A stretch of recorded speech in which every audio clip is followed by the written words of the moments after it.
Good morning, and welcome to S&P Global's first quarter 2025 earnings conference call.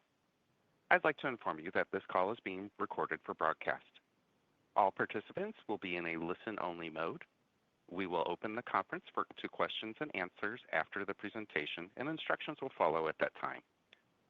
To access the webcast and slides, go to investor.spglobal.com. If you need any additional technical assistance, please press star 0, and I will assist you momentarily. I would now like to introduce Mr. Mark Grant, Senior Vice President of Investor Relations for S&P Global. Sir, you may begin. Good morning, and thank you for joining today's S&P Global first quarter 2025 earnings call. Presenting on today's call are Martina Cheung, President and Chief Executive Officer, and Eric Aboaf, Chief Financial Officer. We issued a press release with our results earlier today. In addition, we have posted a supplemental slide deck with additional information on our results and guidance. If you need a copy of the release and financial schedules or the supplemental deck, they can be downloaded at investor.spglobal.com. We also issued a release announcing the company's intent to separate its mobility division into a standalone public company. That release can also be found at investor.spglobal.com.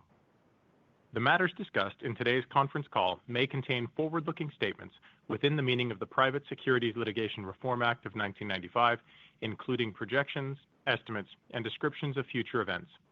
Any such statements are based on current expectations and current economic conditions and are subject to risks and uncertainties that may cause actual results to differ materially from results anticipated in these forward-looking statements.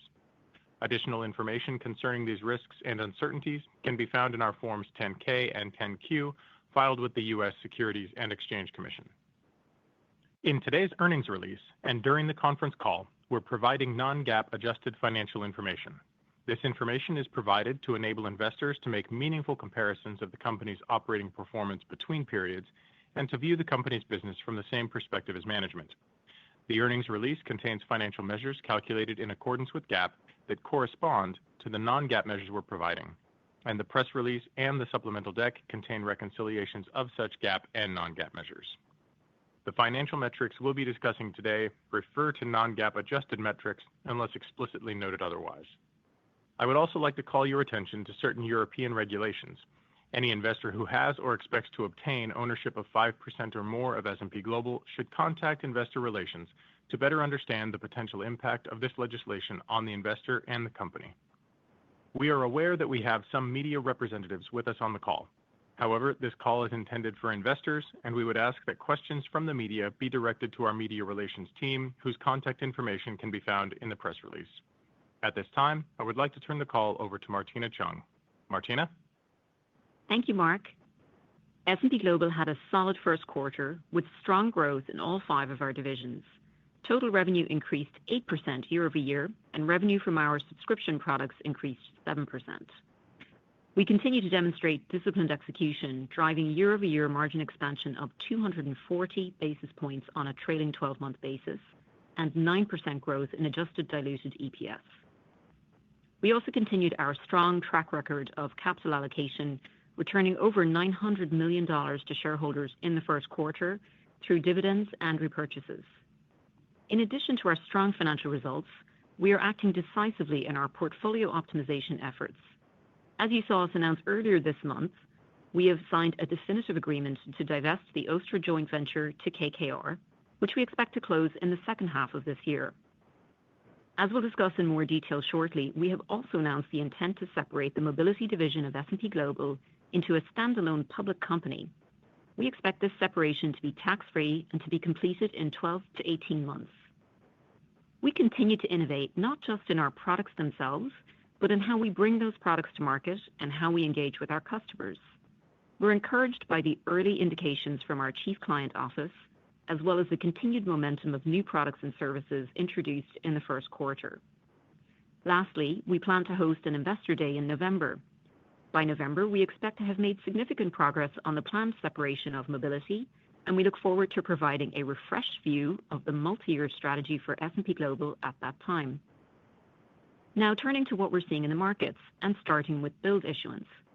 Billed issuance increased 9% year over year in the first quarter. Strength in billed issuance was driven by structured finance and bank loans. While we've continued to see spreads widen year to date, they are still below historical norms, and issuers saw an attractive window to issue debt in the first quarter. We expect billed issuance to moderate from Q1 levels for the remainder of 2025, and we have already seen declines in April. We believe some of the strength in Q1, particularly in investment grade, was driven by the pull forward of some issuance to get ahead of April. We expect the tariff discussion and related market volatility is likely leading to some pushback of issuance as well, both of which put pressure on issuance volumes in the near term. As we look at the broader macro and commercial conditions, it's clear that we are going through a phase of unpredictable market movement, geopolitical risk, and fluidity in the regulatory landscape. It is also clear to us at S&P Global that our customers need us more in times like these, not less. In the first quarter, we saw a significant increase in engagement with our platforms. Active users across Capital IQ platforms, Platts Connect, and Automotive Mastermind increased on average 23% year over year in the first quarter, and we have continued to see strong engagement through April. Our customers are looking for insights, data, and tools to help them navigate, and S&P Global is a destination of choice for decision makers around the world. We also saw record attendance at two of our marquee conferences in the first quarter.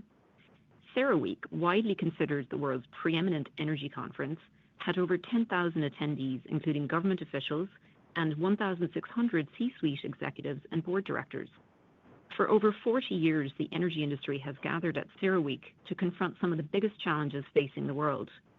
This year was particularly impactful as we saw business leaders and government officials take advantage of our platform to make major product strategy and policy announcements from the CERAWeek stage. We also had record attendance at our premier shipping and logistics conference, TPM 25. More than ever, customers need insight into how to effectively manage logistics and supply chains, and it was encouraging to see so many industry leaders gather under the S&P Global banner to share ideas and insights on navigating the current environment. We know it's not enough to wait for our customers to come to us, so we have continued our proactive outreach to customers through our global commercial teams in conjunction with the Chief Client Office. Like many of the individuals on this call, our customers are facing variables that are increasingly difficult to predict week to week. We are seeing a slowing pace of decision-making in the markets compared to our initial expectations. While we and many others expected some improvement in the M&A environment, many of our customers are less confident in both the timing and the magnitude of that recovery this year. We consistently hear about the pent-up demand, and we maintain strong optimism in the long term, but many customers are trying to stay flexible and preserve optionality in the very near term. We benefit, however, from the resilience of our business mix. With recurring revenue accounting for approximately 75% of our total revenue, we aren't overly reliant on market-driven factors for our results in any given year. Market volatility can also benefit areas of our business, as you can see in the results of our ETD business and indices, and the global trading services business and commodity insights. These derivative products, built on the IP of S&P Global's index and commodity divisions, are crucial to procurement, hedging, and other strategies that see heightened demand in periods of volatility. Many of our products are mission-critical for our customers, with annual and multi-year contracts, providing additional stability for our business through the cycle. Even within our ratings business, nearly half of our revenue comes from non-transaction revenue, which is more stable, predictable, and consistent in its growth during volatile periods. Despite the near-term headwinds facing issuance, we expect continued growth in our non-transaction business in 2025. That said, there are a number of market factors that can have incremental impact on our business in the near term, and it's important to pay close attention to how these factors are evolving over the year. Even with a very strong portfolio of market-leading products and services, we acknowledge the broad market factors like trade conflict and supply chain risk, as well as the evolving geopolitical landscape. These things make it more challenging to foresee or plan for central bank actions or the level of capital markets activity that may take place in 2025. As we look to the global markets, we continue to see secular trends that will benefit S&P Global, like the continued shift from active to passive management and energy transition. For 2025 specifically, We expect asset prices in the equity market, as well as the mix of investment grade versus high yield in the near-term maturity walls, to be modest headwinds relative to our initial outlook. However, we continue to see other factors like the timing of issuance, market volatility, and the fluidity of regulatory actions as having positive impacts on part of our business and modestly negative impacts on others. The base case assumptions underpinning our outlook for 2025 reflect the changes we've seen in the environment since February. We originally assumed 3% global GDP growth and 2.3% U.S. inflation. Our current view is that GDP growth will be lower than that forecast, though we do not assume a recession. We also expect inflation to be a bit higher than originally assumed in our guidance. We expect crude oil prices to average in the low 70s for the year, slightly above the levels we're seeing now, though we do expect volatility in the coming quarters. We've had a strong start to the year for billed issuance, but since the end of Q1, we have seen market volatility suppressing volumes, particularly in high yield, and we expect second quarter issuance to decline double digits year over year before returning to more or less flat growth in the second half. As such, we now expect billed issuance to be approximately flat year over year compared to our initial outlook of low single-digit growth. Maturity walls for the remainder of 2025 and 2026 are still 3 to 5% higher than corresponding walls were a year ago, but our billed issuance assumptions now call for M&A volumes to be flat year over year compared to prior assumptions of modest improvements from 2024. We still see potential for one or more rate cuts from the U.S. Fed in 2025. As we highlighted last quarter, there is a range of potential outcomes beyond our base case assumptions, but we continue to reflect our current thinking and plan to update and refine as we move through the year. All these things are factored into the guidance, as Eric will share with you in a moment. One of the reasons S&P Global is able to deliver strong financial results through the cycle is our commitment to continued innovation and customer value. The first quarter included some important innovations in data, benchmarks, and artificial intelligence. We integrated Visible Alpha data as an add-on module in Capital IQ Pro, and we were thrilled that the team was able to get this important integration completed and ready for customers a full quarter ahead of schedule. We are also very excited to discuss the launch of eye-level automated data ingestion. This joint innovation between our market intelligence and Kensho teams created an AI-powered tool that can pull in data from structured and unstructured sources, tag that data appropriately, and load it into eye-level. This makes it faster and easier for customers to manage increasingly complex portfolios across private equity and private credit. Just as importantly, this tool was developed in a way that lets us leverage its capabilities in other products and even in our own internal workflows like our CRM. It's a great example of our cross-divisional teams creating scalable technology that's built once and deployed everywhere. We also introduced important benchmarks in our fixed income indices franchise, including a first-of-its-kind fixed income index in Europe utilizing rolling fixed maturity credits. In Platts, we introduced new commodity benchmarks in biofuels, fertilizers, chemicals, and metals. We encourage you to look through the quarterly release notes to see the continued rapid pace of new products and content in Commodity Insights. Turning to our financial results, Eric will walk through the first quarter results in more detail in a moment, but we have had an impressive start to 2025. We saw strong growth in every division and 100 basis points of margin expansion in the quarter. Trailing 12-month margins improved 240 basis points to a record 49.3%. Now turning to the big announcement we made this morning. We're excited to announce today our intent to spin S&P Global's Mobility division into a standalone public company. We believe this separation will maximize shareholder value by enhancing S&P Global's strategic focus while creating a scaled and independent mobility business. This decision is a result of a lengthy and very robust internal analysis, and the board and management team are unanimously aligned that this is the right course of action to create value for our shareholders. Looking at the financials of both S&P Global's core businesses and S&P Global Mobility, we see that both have very attractive profiles. S&P Global's four core businesses, Market Intelligence, Ratings, Commodity Insights, and S&P Dow Jones Indices, generated nearly $13 billion in revenue in 2024 at an adjusted operating margin of approximately 50%. Mobility generated $1.6 billion at an adjusted operating margin of nearly 40%. Both businesses have a history of innovation, growth, discipline, and strong competitive positioning, and we expect that to continue following the separation. We believe the separation will create some significant advantages for S&P Global going forward. Our four core divisions have similar characteristics, similar customer profiles, and greater ability to share technological and data resources across them. Our leadership team will be better able to focus attention, energy, and resources to accelerate product development and deepen customer relationships while executing against a more unified and cohesive strategy. We're excited to share more about that multi-year strategy at our Investor Day, which we plan to host in New York on November 13th. As a standalone public company, we believe the mobility business will also be better able to execute its long-term growth strategy independent of the priorities of S&P Global.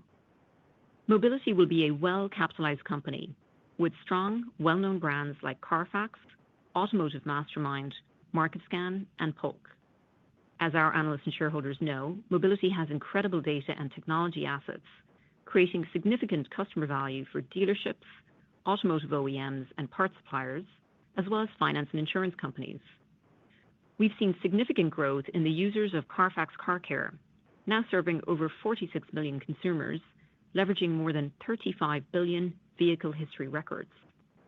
The vehicle history, forecasting, pricing, and incentive data of the mobility business serve 100% of the top automotive OEMs, 94% of the supplier market, and includes approximately 72 million lines of monthly forecasts.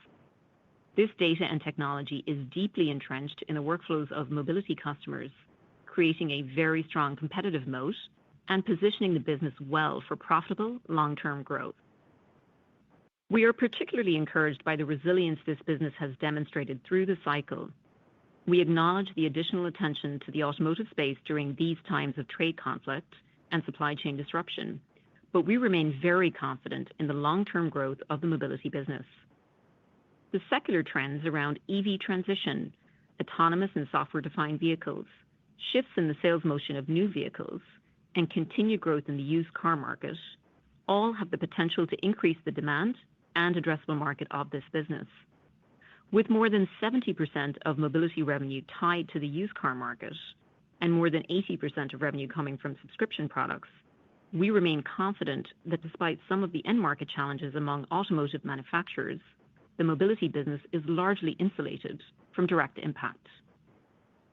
We expect both companies to be well capitalized, and we will provide the details around capital structure and capital allocation as the transaction progresses.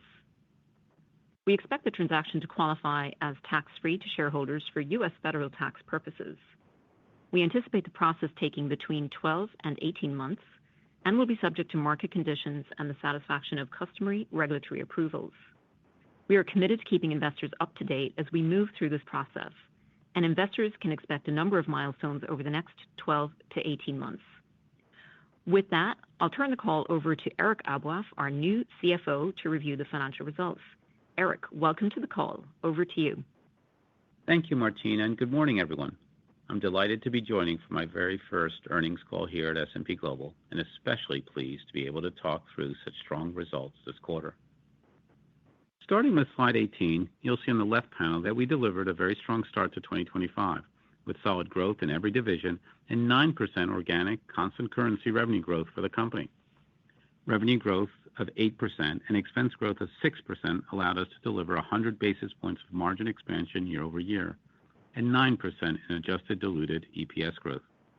As Martina mentioned earlier, we continue to engage proactively with customers across the board this quarter while maintaining strict discipline on expenses. That focus and execution helped us to deliver a strong first quarter and also positions us well to deliver strong results for the rest of 2025. Slide 19 illustrates the progress we continue to make in key strategic growth areas.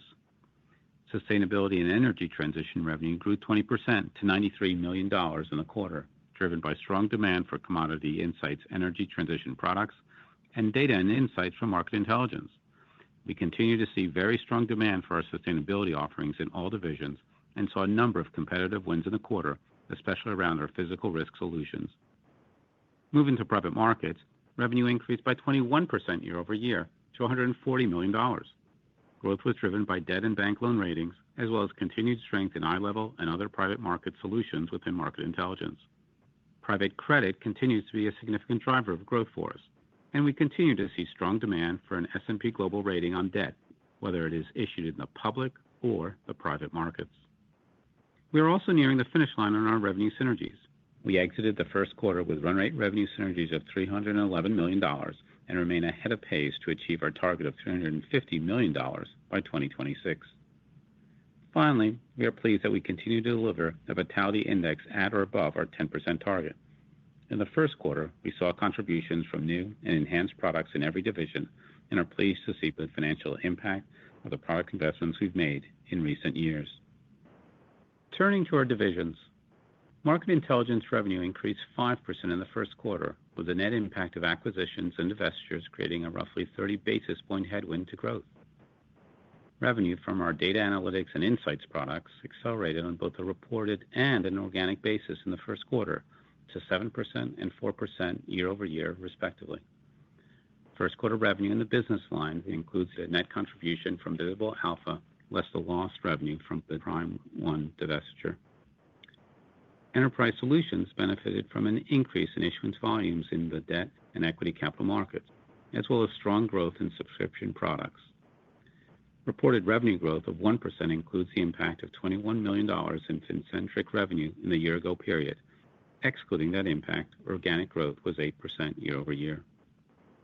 Credit and risk solutions grew 6%, supported by strong new sales and price realization, particularly for Ratings Express subscriptions.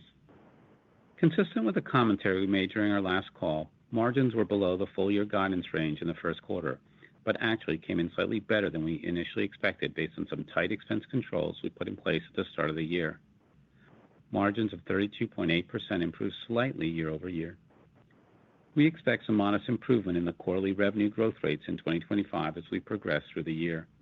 We see strong growth in the sales pipeline and stable renewal rates, and we expect both of those dynamics to continue as we lap more of the cancellations from 2024. We're also encouraged by the continued momentum we're seeing in our competitive win rates in market intelligence as our enterprise approach continues to resonate with more and more customers. Now turning to ratings on slide 21. As Martina mentioned earlier, we saw issuers take advantage of favorable financing conditions and open market windows to drive growth in issuance volumes in the first quarter. Q1 was actually the fifth consecutive quarter of more than $1 billion in revenue for our ratings division. Ratings revenue increased 8% year over year as we saw positive growth across all revenue categories. Transaction revenue grew by 7% in the first quarter as heightened refinancing activity increased bank loan and structured finance fees. Non-transaction revenue increased 10%, primarily due to an increase in annual fee revenue and elevated issuer credit rating, or ICR, revenue. Importantly, much of our growth in ICR came from private market mandates as more and more participants in the private markets are looking to capture the value that comes from an S&P Global rating. Given the pullback we've seen in April issuance volumes, we do expect billed issuance to be down low double digits in the second quarter and flattish in the second half. This will primarily impact the cadence of transaction revenue, while non-transaction revenue continues to grow at a healthy pace each quarter. As Martina mentioned earlier, we benefit from the strong base of non-transaction revenue in our ratings business, and we expect non-transaction revenue to grow faster than transaction revenue in a year like 2025. That provides some additional stability to our ratings business through the cycle. Adjusted expenses increased only 4% in the quarter. We continue to actively monitor the issuance environment and manage expense levers in our market-driven businesses tightly to preserve margins and ensure we're positioned to deliver against the profitability targets we set out for 2025. Now turning to commodity insights. Revenue increased 9% following the sixth consecutive quarter of double-digit growth in energy and resource data and insights. Price assessments and data and insights grew 8% and 10% respectively. we continue to see commercial momentum as we transition more customers to enterprise contract relationships. We are approximately one quarter of the way through the eligible customer base in that transition and expect to be nearly halfway through by year-end. Advisory and transactional services revenue grew 19%. As Martina noted earlier, times of volatility and uncertainty drive increased demand for a number of our products, and we saw this positive impact in the first quarter. We had a record quarter in global trading services and record attendance at CERAWeek, both of which contributed to the outsized growth we saw here too. Upstream data and insights revenue grew by 1% year over year, with growth tempered by somewhat elevated cancellations due to the customer consolidation we've seen in the energy space. We expect that consolidation to impact upstream a bit more in the remaining quarters of 2025. Adjusted expenses increased 8% due to higher compensation costs and ongoing investment in growth initiatives. Operating profit for commodity insights increased 11%, and operating margin improved by 90 basis points to 48.1%. Now turning to mobility. Revenue increased 9% year over year, though this includes a roughly 70 basis point headwind from currency impacts, largely due to exposure to the Canadian dollar. Dealer revenue increased 11% year over year, driven by new business growth in products such as Carfax and Automotive Mastermind. Dealer revenue benefits from its higher exposure to the used car market, which is generally more resilient through the cycle than the new car market. Manufacturing increased 1%, with growth impacted by the decline in the transaction revenue related to the recall business. As a reminder, we began calling out the impact of the decline in recalls earlier last year and will lap that impact beginning in the second quarter. Financials and other increased 11% as the business line continues to benefit from strong underwriting volumes and commercial momentum. Adjusted expenses increased 8% due primarily to the increased advertising and promotional investment.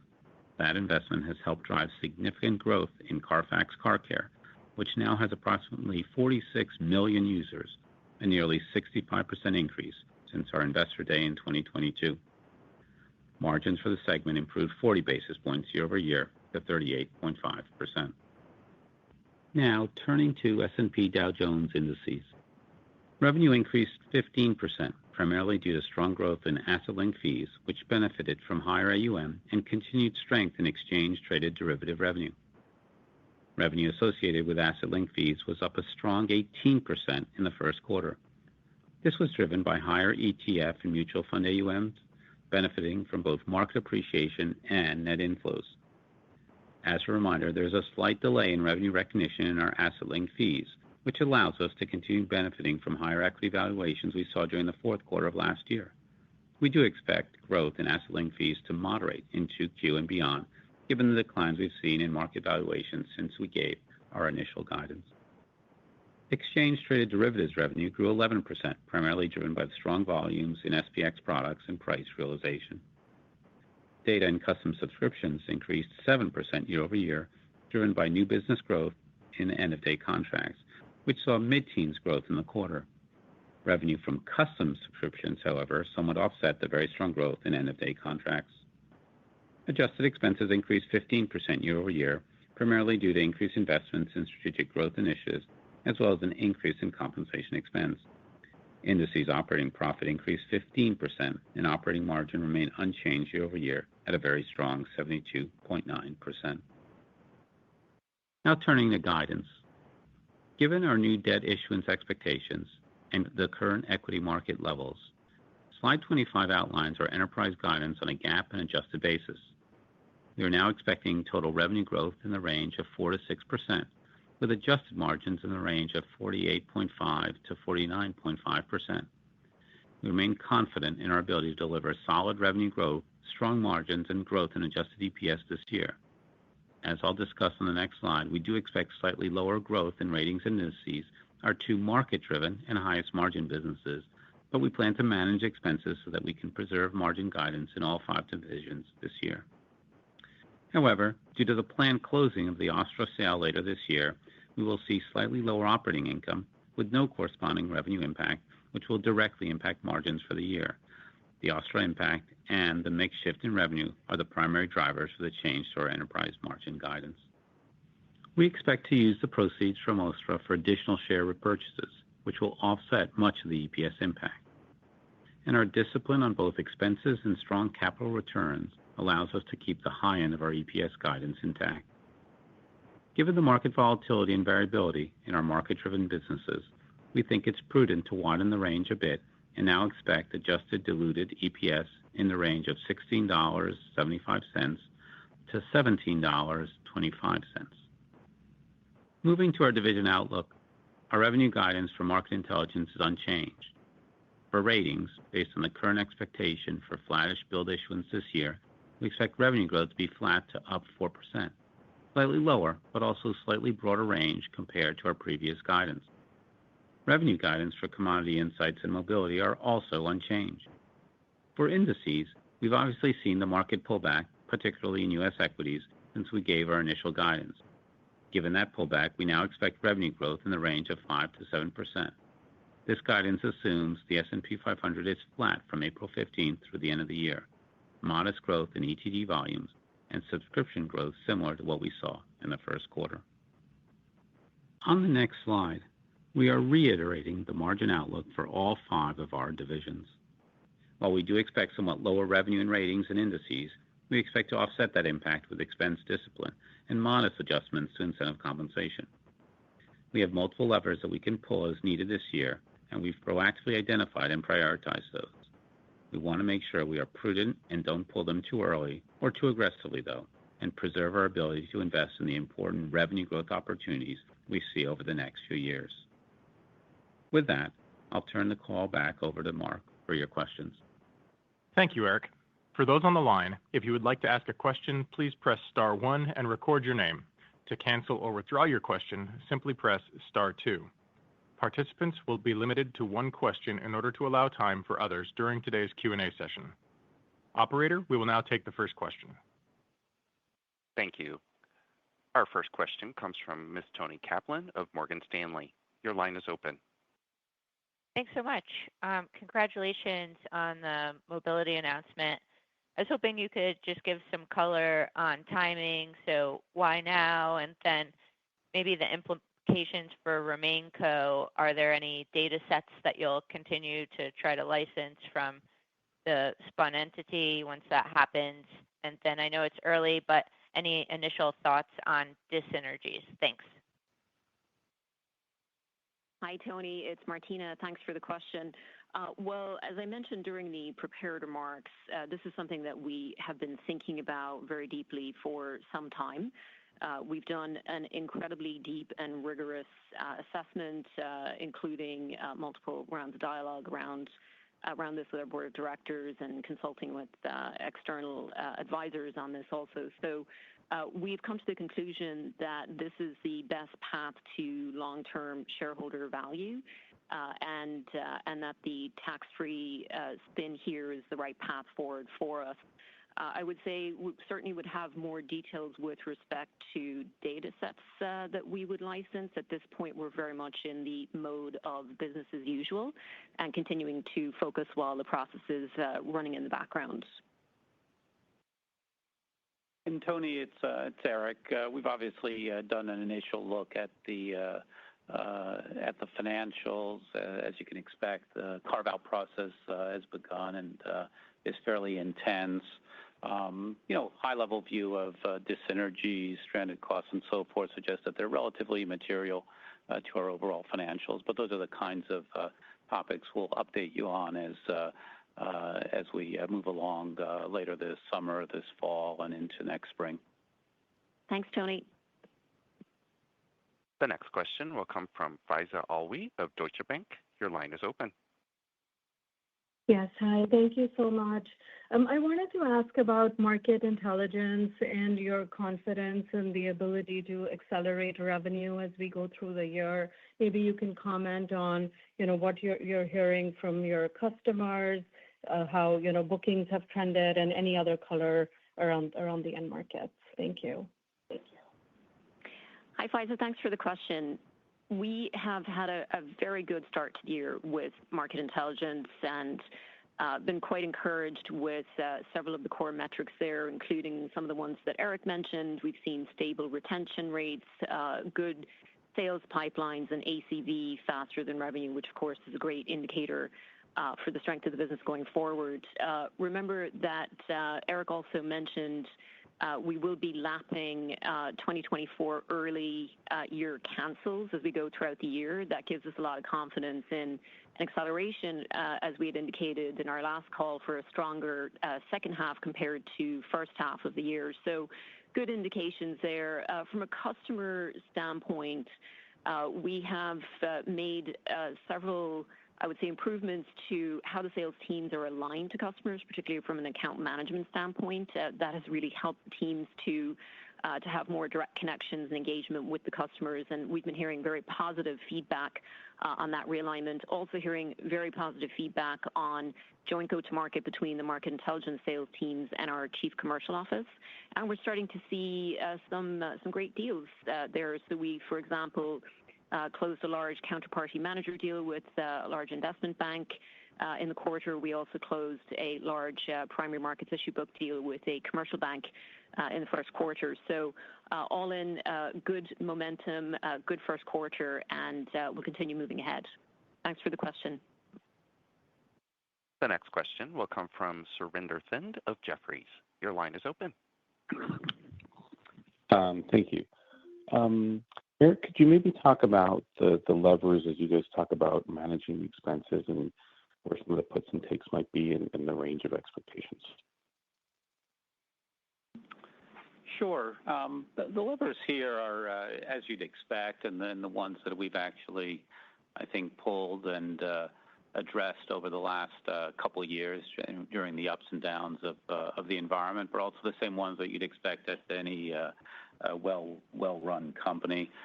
Clearly headcount and hiring for backfills is a lever that we monitor closely, especially in this environment where there's uncertainty. There's incentive compensation, which will float up and down with revenue and performance. There's third-party spend, professional services, obviously, which has a degree of flexibility.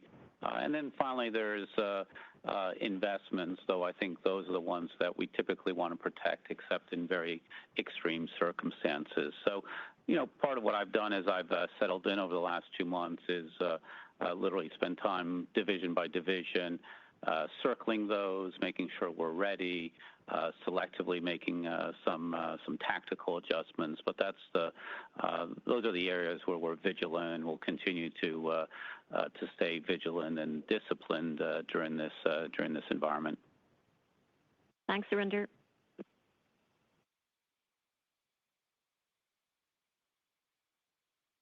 The next question will come from Ashish Sabadra of RBC Capital Markets. Thanks for taking my question. On the issuance guidance, thanks for providing that incremental color on M&A assumptions. My question was the flat issuance assumptions for the back half of the year. Does that include any kind of pull forward, or what are your assumptions around high yield spreads as well as rate volatility? Thanks. Hi, Ashish. Thanks for the question. Well, as we mentioned, we would expect our billed issuance to be roughly flat for the full year, so modestly more cautious than what we had meant during our last call. Maybe I can break it down a little bit for you. So from a refi standpoint, we still expect the 25 refis to go ahead. We saw a little bit, we think, in pull forward in investment grades ahead of April, but broadly speaking, we're seeing the 25 refis, come to market as we considered. What we have less expectation of this year is pull forward from 2026 and beyond, especially for high yields who would have less of an incentive to come to market in a volatile environment. On the M&A piece, we did say flat year over year. I think it's worth mentioning we still see potential for some opportunistic issuance, although we've moderated that a little bit in the full year guide that we provided for billed issuance. And I think maybe the last point I would make on this is, as we know, this is incredibly difficult to predict at this point. There are risks to the downside and the upside on this. I mean, look, contemplated in our range is, there's a possibility of negative year-over-year growth, for example, in transaction revenues. However, there's also risk to the upside. We know that there's a lot of pent-up demand in M&A, and we think from a timing standpoint, it's more likely at this point to hit in 2026, but we know issuers are good at coming to market when they see an opportunity, and so it's possible we could see some of that this year in the second half as well. Thanks for your question, Ashish. The next question will come from Andrew Steinerman of JP Morgan. Your line is open. Two quick ones. One, what's the share count implied in the 25 guide, and did it change since February? And secondly, you talk a lot about the strong balance sheet and the share buyback activity. What's the view on S&P's M&A ambitions at this point?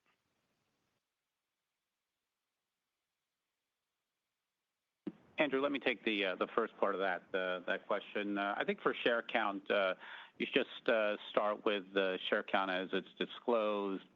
Factor in the buybacks at reasonable price expectations, and then just calculate that going forward for the quarters and the rest of the year. And I think you should be able to get to what you need.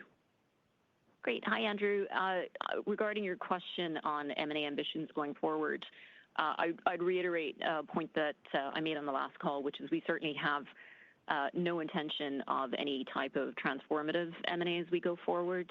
We're really focused on what we think are very high-quality organic growth opportunities within each of the divisions and across the divisions, and that's where we're executing as we go throughout the year. I would say, consistent with how we have taken advantage of certain opportunities in the past, if we see a tuck-in that is very attractive for either a core business or very attractive for one of our strategic growth teams, of course, we would consider that. And of course, we always do that through the lens of shareholder value as well as the value we create for our customers. Thanks for the question, Andrew. The next question will come from Scott Wurtzel of Wolfe Research. Your line is open. Hey, good morning, guys, and thank you for taking my question. I just wanted to touch on the topic of private credit and wondering if you can share how that performed on the rating side relative to expectations during the quarter, and maybe talk about what you're assuming in terms of growth contribution from private credit for the balance of the year. Thanks. Hi, Scott. It's Martina. Thanks for the question. Well, we continue to execute at the highest levels we can and are happy with the performance that we've seen in private credit overall across the organization through the really strong products we have and ratings in market intelligence, as well as opportunities for our benchmarks in index. Specifically in ratings, we've always said that we would rate the business or the deals wherever they come, and we've made very good strides with the majority of the sponsors that we've engaged with. There's a lot of demand, as Eric said in his remarks, for an S&P rating, whether it's public or private, and so that's been, I think, a strong contribution. We've cited the mix there in the past. We've certainly seen some great results in middle market CLOs, for example, in NAVs and other private credit opportunities. I would say for the remainder of the year, just given some of the really tough year-over-year comps, as well as a little bit of moderation in the environment around issuance generally, I wouldn't say we have heroic assumptions for growth specifically in private credit for the remainder of this year. Thanks for your question, Scott. The next question will come from Alex Kramm of UBS. Your line is open.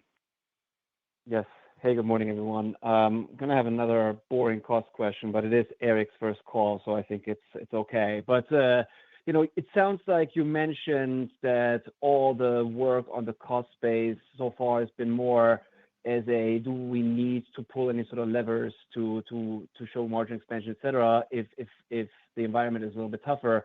Just wondering how you think about the cost base holistically. I know it's only been a couple of months for you, but obviously you come from a lower margin company, and look, I think if you compare some of the peers, in particular market intelligence, the margins don't compare as well anymore for S&P Global. So, given that you have a history of cost programs every couple of years, you did a big transaction a few years ago. Just wondering if there's room for maybe a more holistic rebasing of the cost program and where that would come from. Thank you.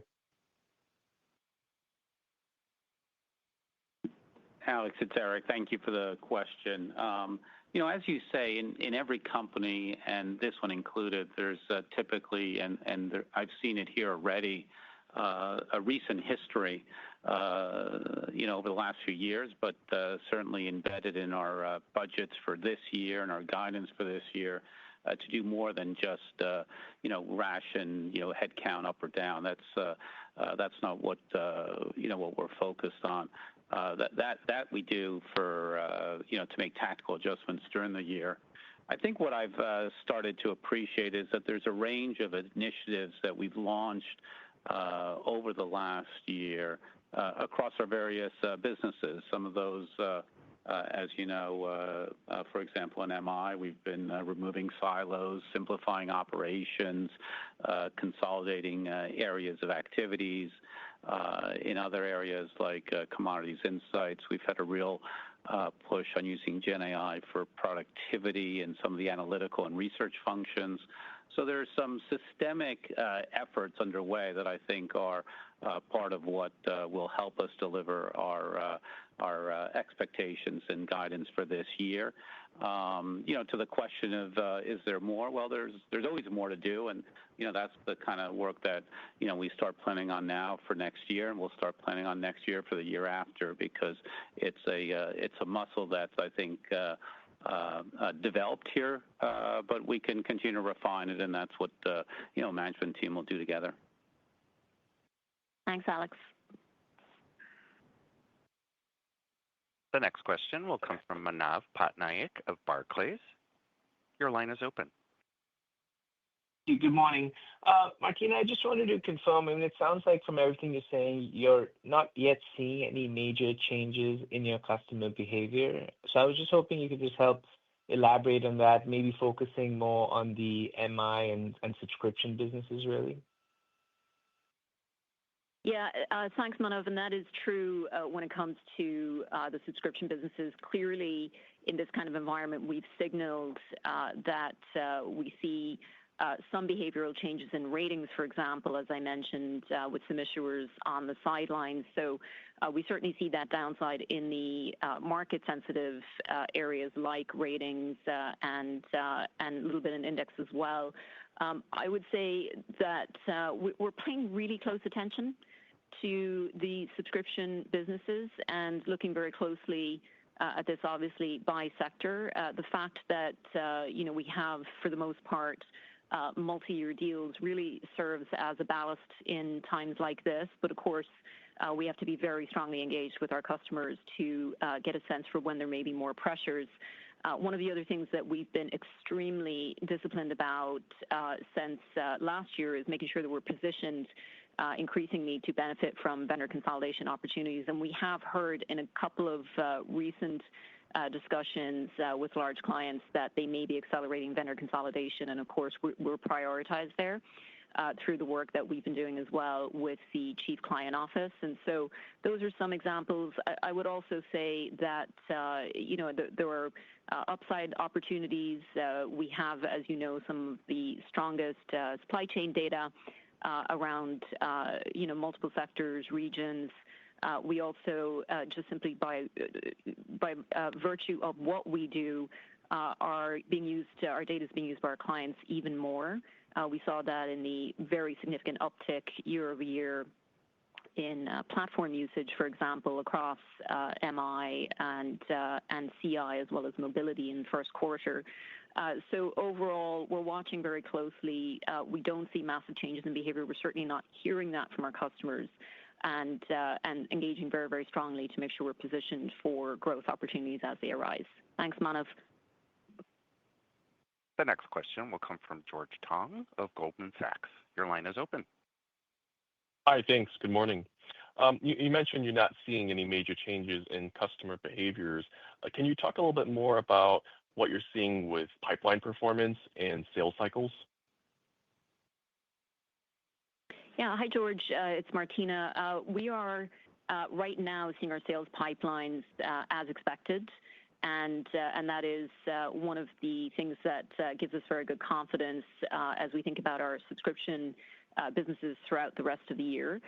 Again, I think the behaviors as we've engaged more closely with our customers across the divisions, all the way from our division presidents down through the sales teams, to the extent that we're hearing places where customers may be feeling more or less pressure, a lot of times we are positioned to benefit from vendor consolidation efforts, for example.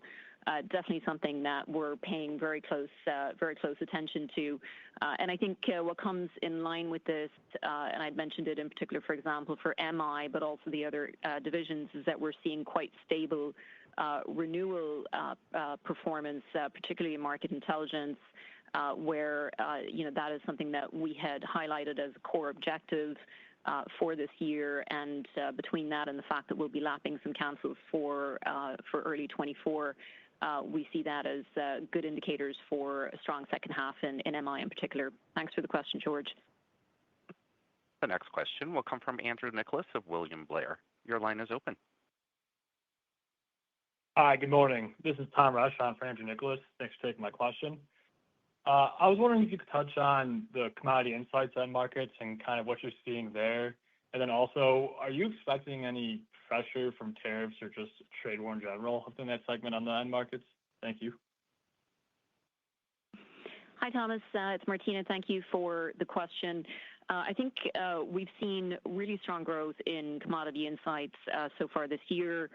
We've benefited across businesses as a result of some of the unique data that we have. We've been able to launch new price assessments in a number of areas like biofuels, ag, et cetera. And we highlighted the particular strength also of the energy transition and sustainability parts of that business, where our growth in CI with the combination of the commodity insights data, et cetera, with the sustainability data is now beginning to give the team opportunities to launch new innovative products also.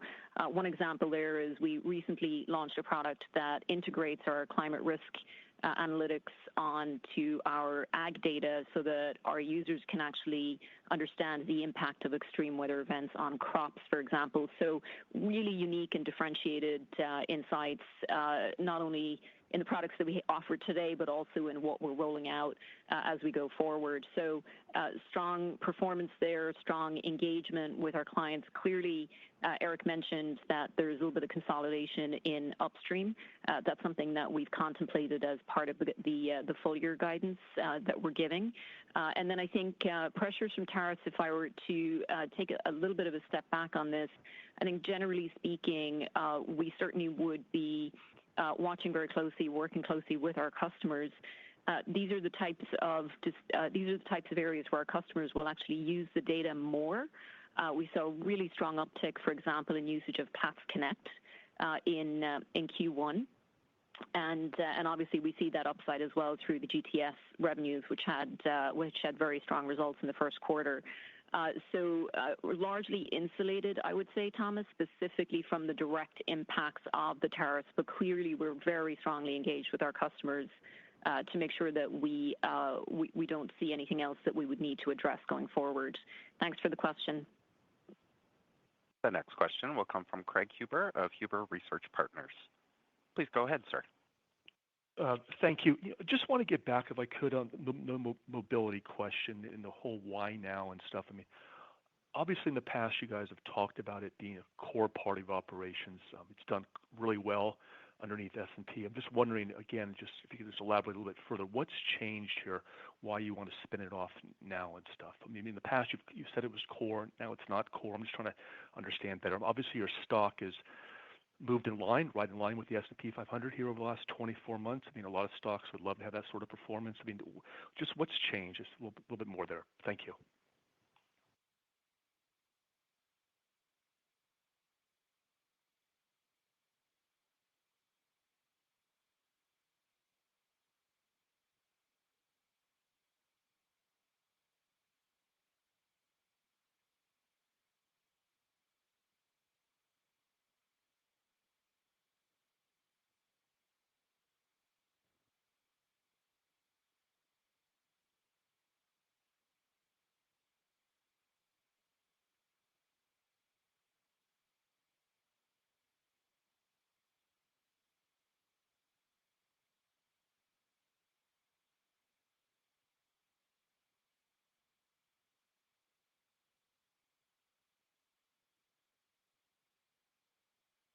stand by. Your conference call will resume momentarily.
Craig, I'm going to take your question and respond to it from the top again. I think we lost audio there momentarily. So you're asking why now and what's changed. I would say this is something we've been thinking about for quite some time. We've done very rigorous and deep analysis around this. To be clear, the mobility business is a phenomenal business. It has a very long history of innovation, of strong growth, and it's got incredibly talented leaders across the business. We believe that the plan to do a tax-free spin is really the best opportunity for long-term shareholder value here. It allows mobility to pursue its profitable growth trajectory, and for S&P Global, excluding mobility, allows our four core divisions to grow and be very closely aligned with our strategy. So that's really the thinking here, Craig. Thanks for the question.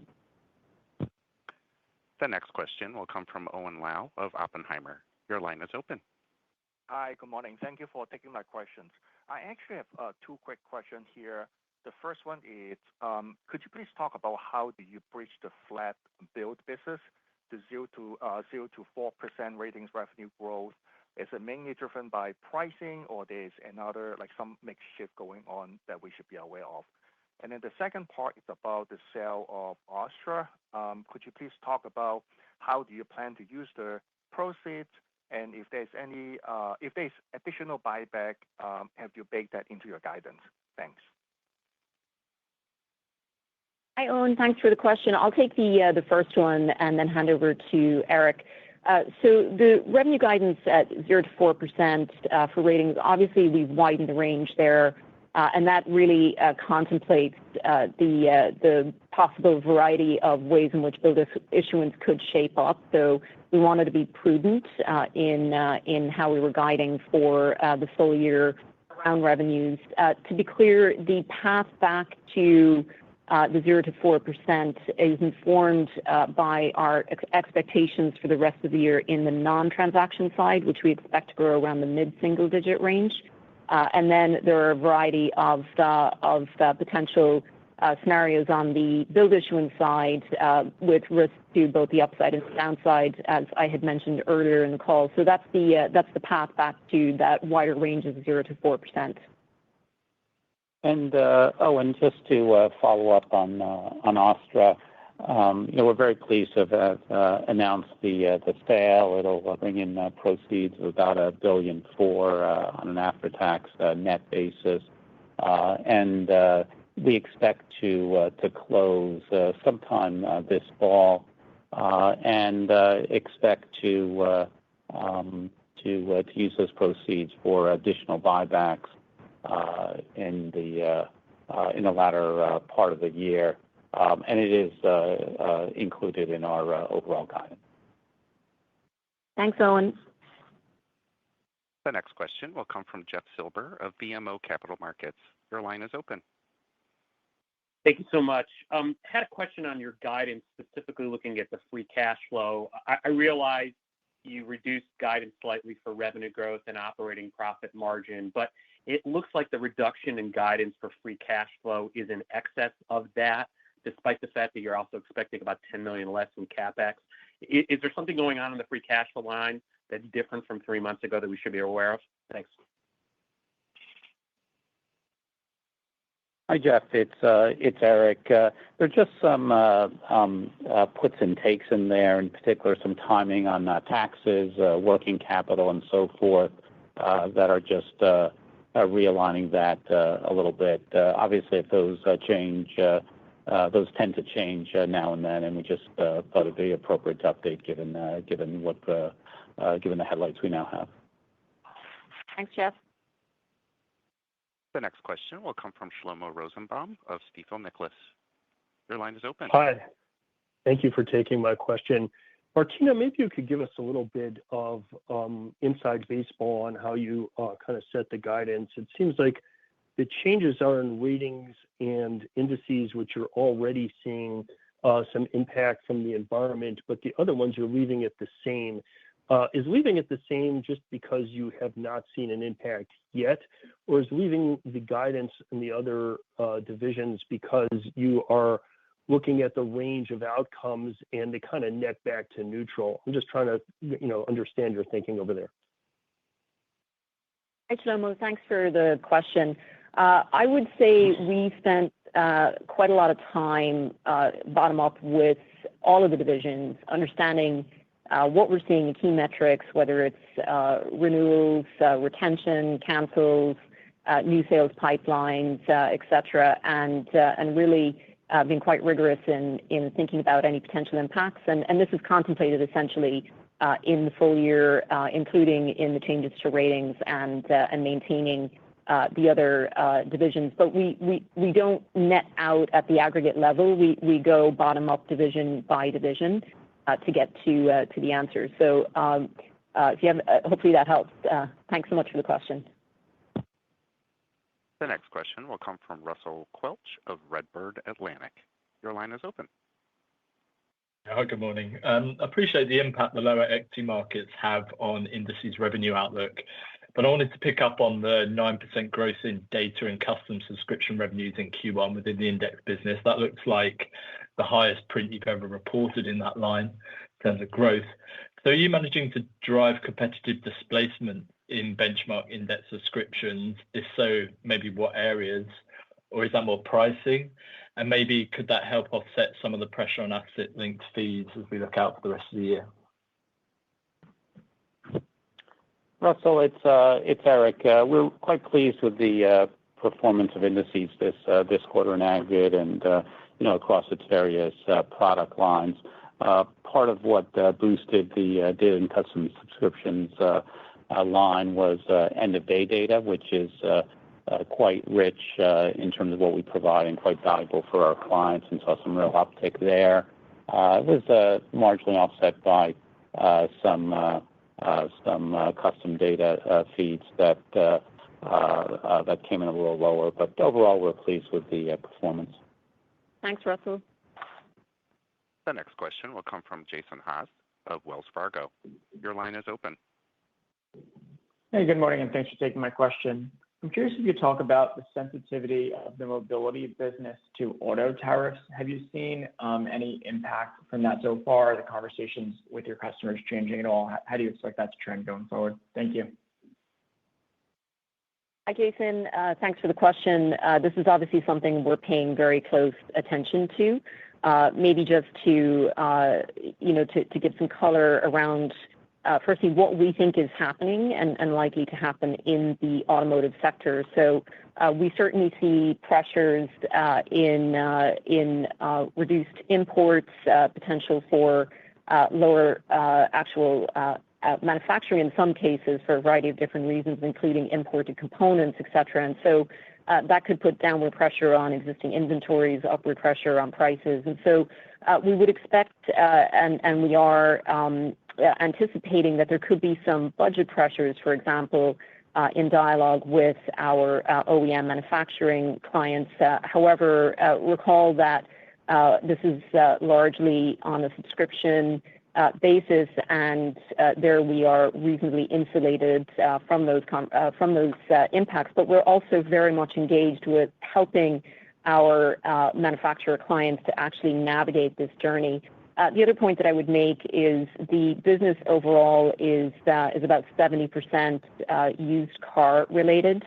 And there we actually see that the used car market could actually benefit from some of this anticipated change in higher prices for new cars, lower inventory for new cars. So that's another piece of this. And of course, the vehicle history, the vehicle pricing, the incentive sales and marketing data, these are all really critical data sets for dealers, particularly in this kind of environment. So, all in all, we're paying close attention. We certainly see some pressure on our end customers, but we are not directly impacted by that at this point. And that's one of the reasons why you see us maintain and have confidence in our guide for the full year. Thanks for the question, Jason. The next question will come from Jeff Meuler of Baird. Your line is open. Yeah, thank you. Maybe just taking a step back as the portfolio gets to steadier state, just given the number of divestitures, including some of the smaller businesses within the segments and the forced divestitures. I guess, how would you summarize the most important capabilities acquired at this point from the IHS Markit acquisition, and where do they show up the most in financials? I'm guessing private markets and energy transition growth are in part enabled by that, but just, how would you summarize that overall? Thank you. Hi, Jeff. Thanks for the question. IHS Markit, from an acquisition standpoint, benefited us tremendously across three of our four divisions ex mobility, the areas where we've seen incredible positive momentum. First, if we start with S&P Dow Jones and the iBoxx franchise, that has positioned very in fixed income, for example, and we've been able to launch really new innovative products there, including the ability to enhance our multi-asset class offerings. Within market intelligence, products across the piece, including our enterprise solution products. We also have incredibly strong maritime data that came in, which of course is so critical now. And the private credit capabilities, as you mentioned, be it Wall Street Office or iLevel and the valuations business. So these are, there's really just a huge number of very high value, high growth products there in market intelligence that came through the acquisition. And of course, in Commodity Insights, this is a business that is really soup to nuts 360 commodities. We were able to round out our capabilities in several areas, including petrochemicals, including in the renewables area as part of the merger between the energy resources business and Platts. And we're so well positioned. And last but not least, of course, CERAWeek, which has given us just such an incredible stage from which to host these amazing dialogues every year. So this has been, I think, very, very important for us and incredibly important for our growth going forward. And of course, you see that with Eric's comment earlier that we're about 90% of the revenue synergies that we had anticipated from the deal, which continues to perform very well. Thanks for the question, Jeff. The next question comes from Sean Kennedy of Mizuho. Your line is open. Good morning. Congrats on the results.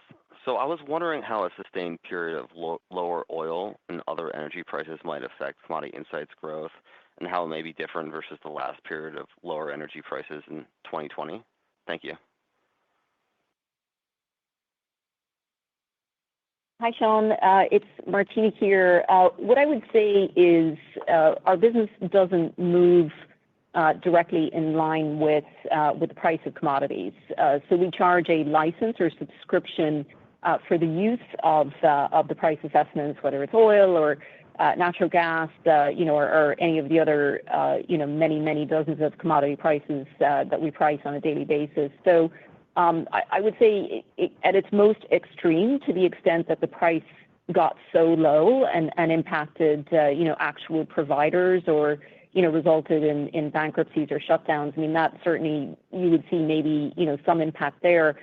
Remember, though, our view for this year is we expect prices to be in the low 70s, which is actually a little bit higher than where they are right now.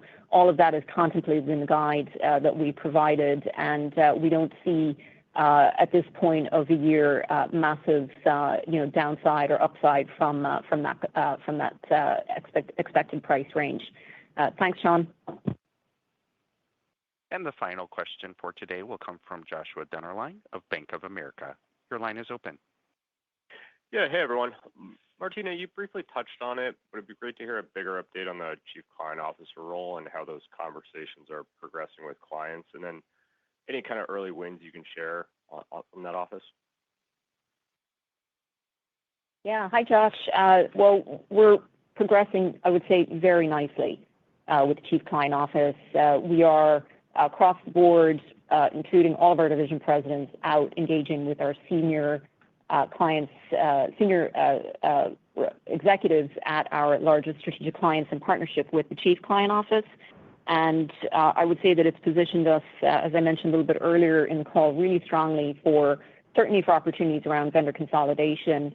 But we've also seen strong renewals in some cases for very large deals and also new business, which is really exciting. Several to mention. One example is a large deal with an investment bank for a counterparty manager, another for primary markets issue book for a large commercial bank, a multi-year, multi-million-dollar new deal that we've won for corporate actions for another bank. And so really interesting. We're continuing to build pipelines across all sectors. We've certainly seen some really nice early wins in financial clients, but we'll continue to build out across all sectors as we go throughout the year. So it's encouraging, and I think we're off to a good start there with that effort. And that's where I'll wrap up with that one. Thank you so much for your question, Josh. So I will just say thanks so much to everybody who joined the call today for your questions. We've had a very impressive start to the year, and we're excited to continue executing throughout the course of the year. I do want to welcome Eric and thank him for a phenomenal first call. We're very excited to have him on board. And mostly also thank you so much to our customers and to our employees. And with that, we will close the call. Thank you.